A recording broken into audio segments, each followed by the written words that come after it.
Quanto pesa o teu cérebro? O cérebro humano pesa em média 1,4 quilos e ele consome 25% de todo o oxigênio que tu respira. Além disso, ele tem mais de 2 milhões de células neuronais. Quer saber mais sobre o sistema nervoso? Segura na bagaça, que depois da vinheta tem cérebro pra você.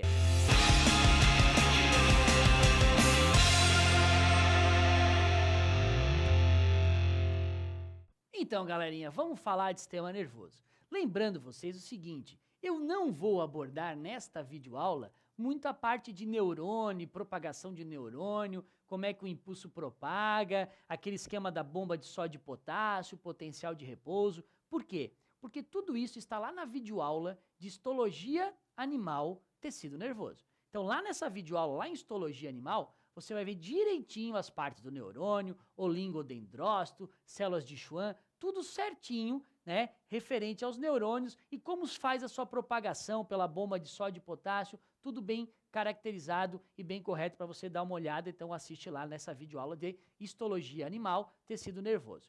O que nós vamos falar nesta videoaula? Nesta videoaula é mais da parte estrutural do sistema nervoso humano, né, sistema nervoso, nosso sistema nervoso, beleza? Então, é muito simples a gente entender esse sistema nervoso quando a gente entende a organização dele. Por exemplo, né, o nosso sistema nervoso, nós podemos dividir da seguinte maneira. Vou fazer um esquema aqui organizacional para ti, tá? Então, nós temos o sistema nervoso, e esse sistema nervoso, então, ele é dividido aqui, ó, em sistema nervoso, que nós vamos chamar de sistema nervoso central. Belezinha? Sistema nervoso central. Bom, o que eu tenho no sistema nervoso central? No sistema nervoso central, você vai ter, então, o encéfalo e a medula, tá? A medula.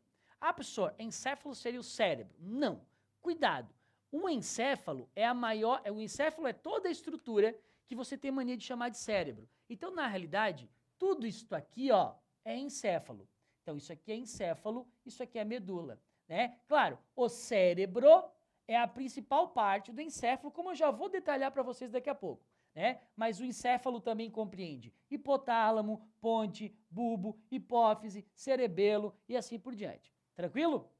Então, o encéfalo e a medula formam, então, o nosso sistema nervoso central, que é o comando de todo o nosso sistema nervoso. Agora, esse sistema nervoso central tem que estar conectado a todas as partes do teu corpo. Para fazer essa conexão, então, nós contamos com o sistema nervoso periférico. Esse sistema nervoso periférico, ele pode ser basicamente, deixa eu dar uma apagadinha aqui, ele pode ser basicamente de dois tipos, né? O sistema nervoso periférico sensorial, que é quem vai detectar alguma coisa, que é quem vai sentir e levar para o nervoso, né? E o sistema nervoso periférico motor. Aí o motor se subdivide em sistema nervoso periférico motor autônomo e sistema nervoso periférico motor somático.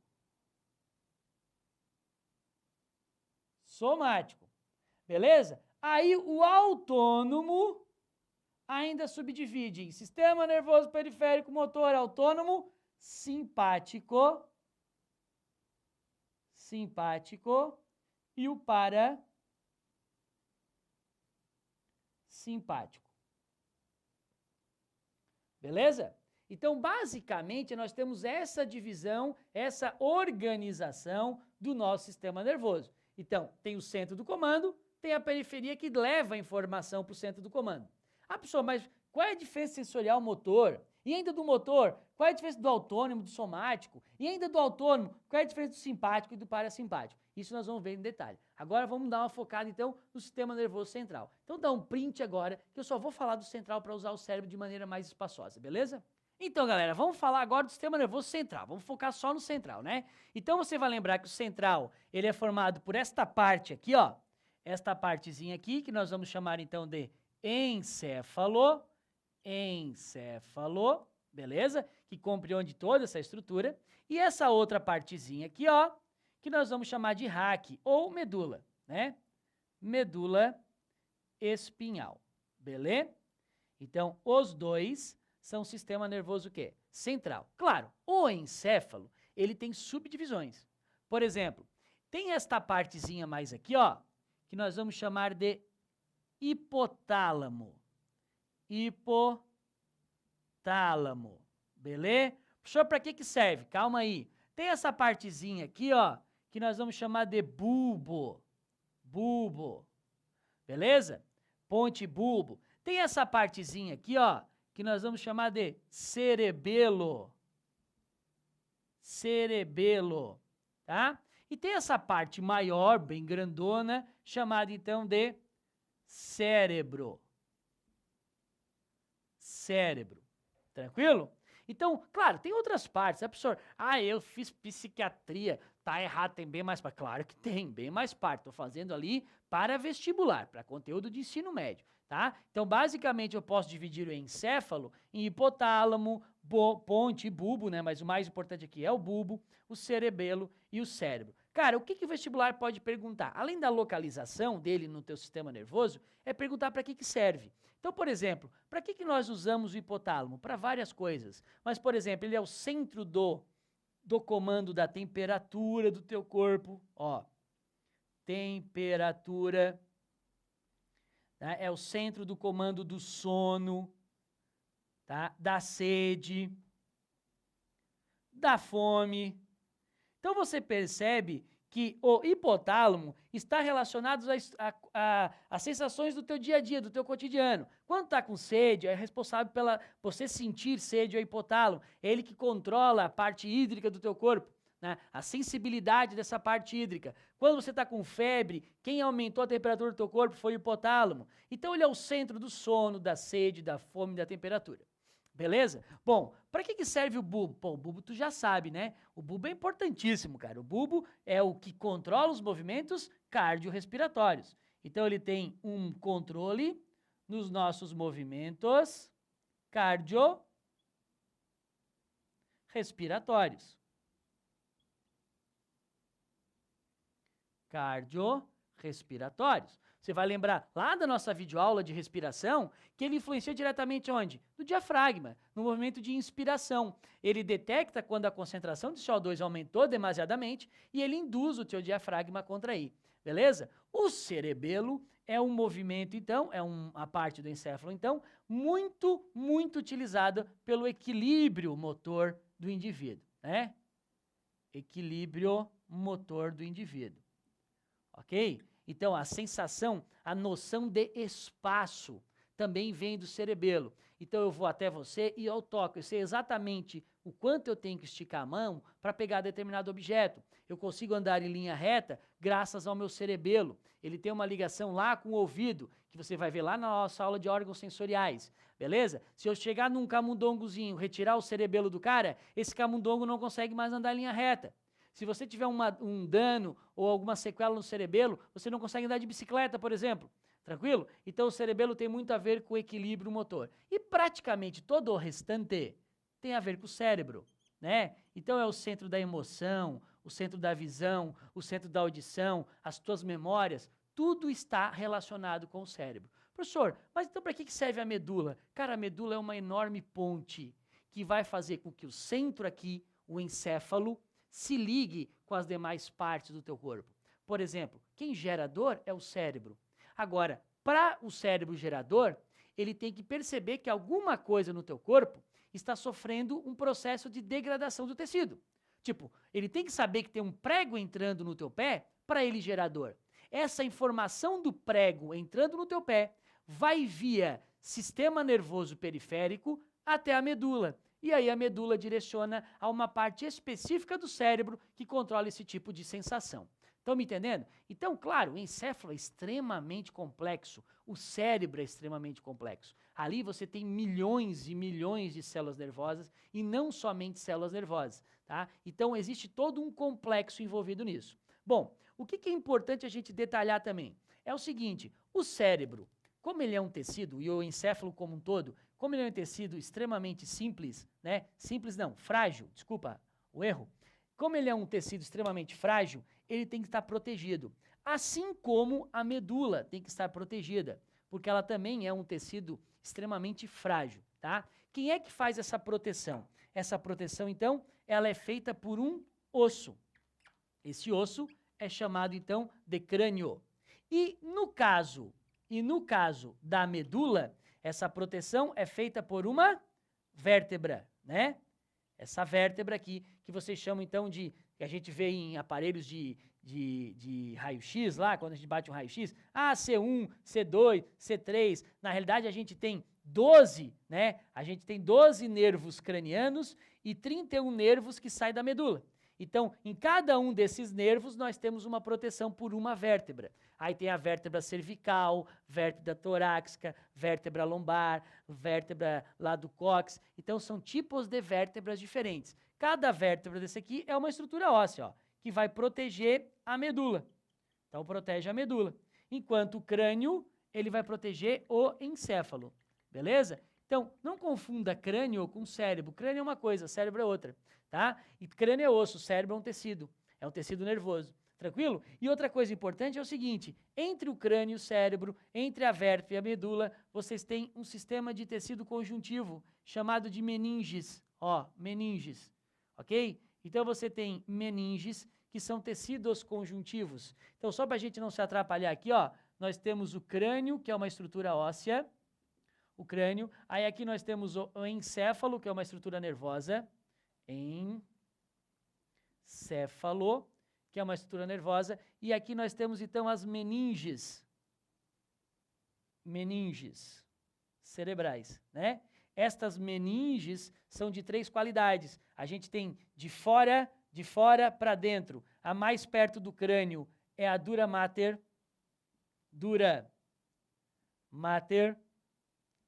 A mais próxima do encéfalo é a pia mater. E há entre as duas aqui a aracnoide. Então, ó, só para lembrar, né? Nós temos o crânio aqui. Nós temos o cérebro aqui. E entre esses crânio e esse cérebro, temos 3 meninges, dura mater, aracnoide e pia mater. A aracnoide tem esse nome porque ela é toda furadinha, parecida uma teia de aranha toda furadinha, e aqui, por esses furinhos, né, passeia então um líquido que nós chamamos de líquor. Belezinha? Então, basicamente, esse é o nosso sistema nervoso central, as suas partes e para que serve. Agora vamos dar uma olhada como ele funciona junto com o periférico. Então, gente, como é que funcionam os nervos, né? Então, na realidade, vamos fazer um esquema aqui, ó, nervos, né? Que a gente está falando de sistema nervoso periférico, o grande protagonista do periférico são os nervos, né? Mas o que seria um nervo? Nervo seria, então, uma junção, um aglomerado, né? Uma junção, aglomerado de axônios, né? Na realidade, não de axônios, uma junção de ramificações, vamos botar assim, uma junção de ramificações.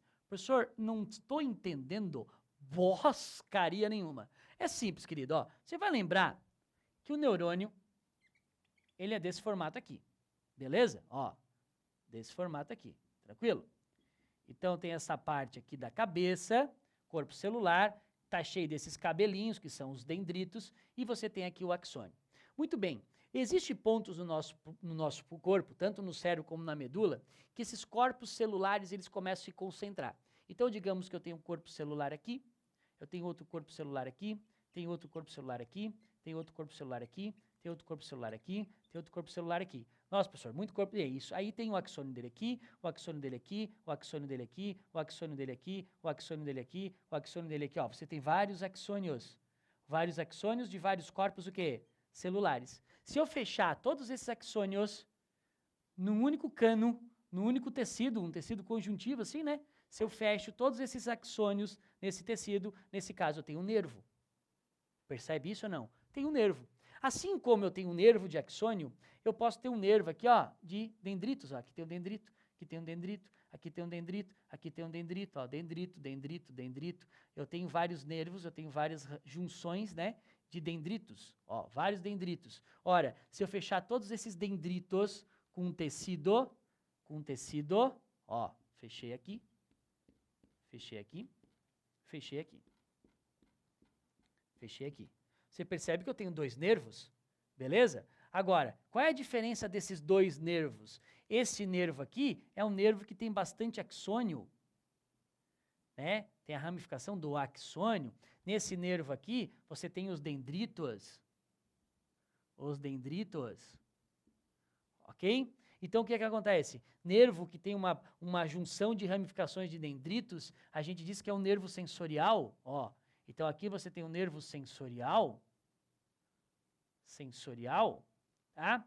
E quando você tem ramificações de axônio, a gente diz que você tem um nervo motor. Então, aqui você tem um nervo motor. E você vai perceber que lá no começo da aula, eu iniciei dizendo que sistema nervoso periférico era subdividido em sensorial e motor. Tá sacando isso ou não?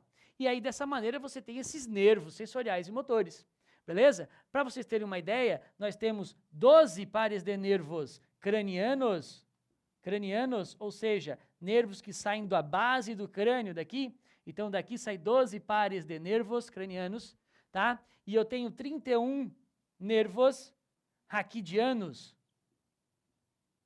Raquidianos, que são nervos que saem da onde? Da raque, da medula. Então, aí eu vou ter vários nervos que saem da medula. 31 nervos raquidianos, beleza? Bom, para que servem esses nervos? Todos esses nervos estão conectados com corpos celulares. Né? Esses corpos celulares são o que nós chamamos então de matéria cinzenta, ou a massa cinzenta. Né? Massa cinzenta. Cinzenta, beleza? Que conecta uma sensação a uma efetuação motora. Beleza? É basicamente isso aqui, ó. Vamos supor que você tem aqui um pé. Né? Vamos supor que vou desenhar aqui o pé aqui. Né? Porra, que pé medonho, professor. Então, vamos lá, fazer de novo aqui. Tá? Fazer diferente.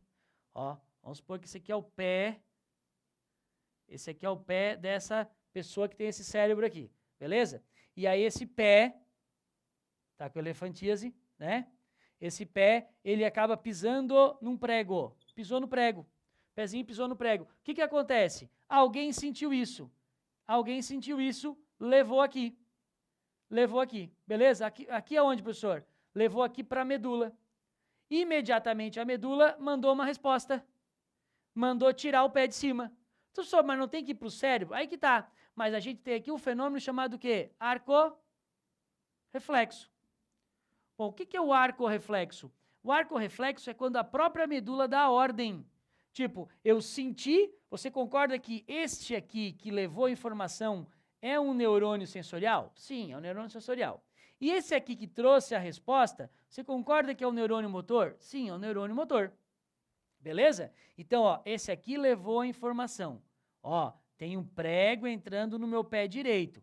Ora, isso aqui é um neurônio sensorial, é um nervo sensorial, tá? Aí a medula percebeu que existia um perigo para esse tecido e a medula, então, manda uma resposta. Então, tira o pé de cima deste prego. Então, este neurônio é um neurônio motor. Quando você tem um movimento sem a participação do encéfalo, do cérebro, a gente chama isso de arco-reflexo. O arco-reflexo seria uma movimentação, um efeito, né? Um ato reflexo com ordem de quem? Com ordem da medula. A ordem da medula. Então, professor, mas aí o cérebro nem toma conhecimento? Não, cara, ele toma conhecimento. Tanto é que sobe a medula, tipo assim, ó, a informação veio, ó, tem um prego entrando no meu pé. Aí a medula pensa assim, beleza, tira o pé, e depois a medula fala assim, ó, e já vou mandar uma mensagem para o cérebro que o pé entrou e o cérebro vai gerar o quê? Uma mensagem de dor. Então, você pode perceber, primeiro tu pisou, antes de sentir a dor, tu já tirou. E aí depois tu sente a dor, né? Porque a dor é gerada no cérebro. Então você tem aqui, ó, um neurônio sensorial trazendo a informação para um corpo celular, que nesse caso está localizado na medula. Às vezes o corpo celular está no cérebro, né? Às vezes não, tem no cérebro e na medula. Aqui eu dei um exemplo de um corpo celular que estava na medula. Então você vê a informação de um corpo celular que está na medula.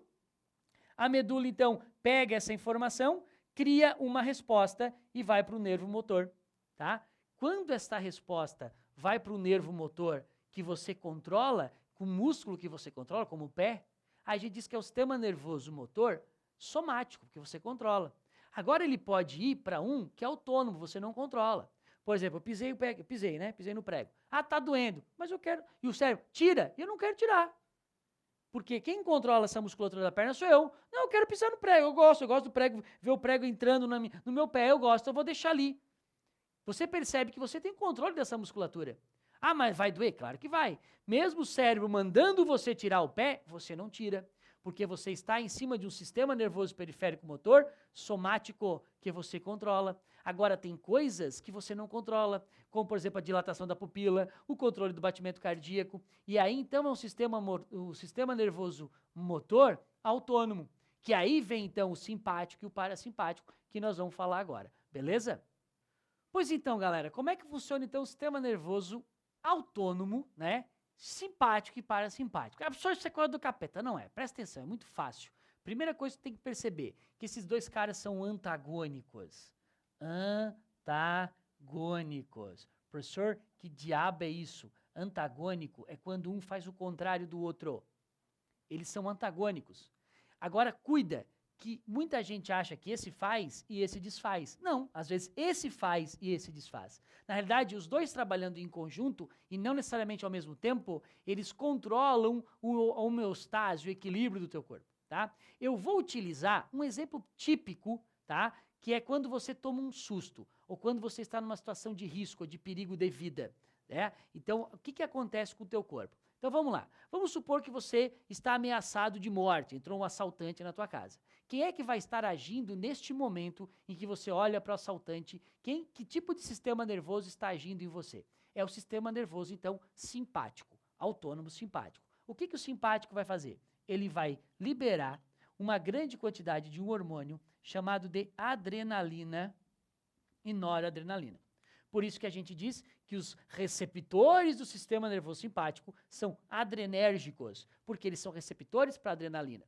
Tá? Bom, essa descarga de adrenalina no teu corpo vai aonde? Vai no teu coração, vai na tua pupila, vai no teu pulmão, vai no teu sistema digestório, no teu sistema reprodutor, e ela vai ter uma ação ali. Por exemplo, o que ela faz quando ela vai no teu sistema cardiovascular? Ela aumenta o teu batimento cardíaco. E à medida que ela aumenta o batimento cardíaco, ela aumenta a frequência respiratória.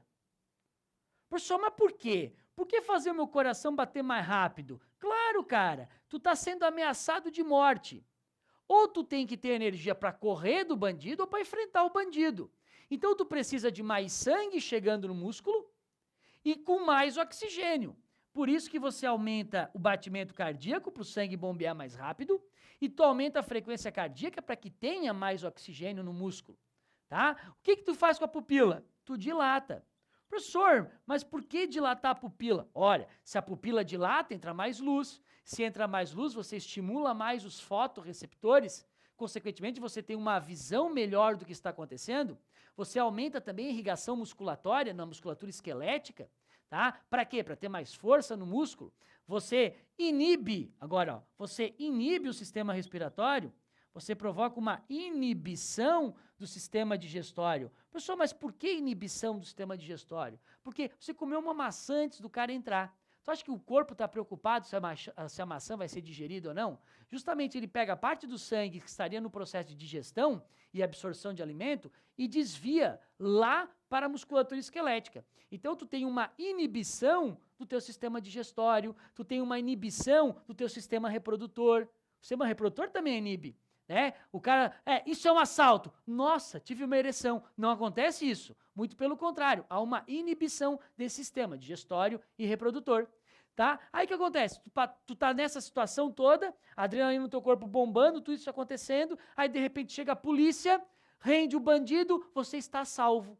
Ora, se você está salvo, você não vai ficar nessa adrenalina toda o tempo todo, com o coração batendo rápido, você não precisa mais disso. É aí então que entra o sistema nervoso que parasimpático, liberando então acetilcolina, que vai desfazer, que vai normalizar o que o adrenalina, né, o que o simpático fez. Então ele vem aqui, ó, e baixa a frequência cardíaca, baixa a frequência respiratória,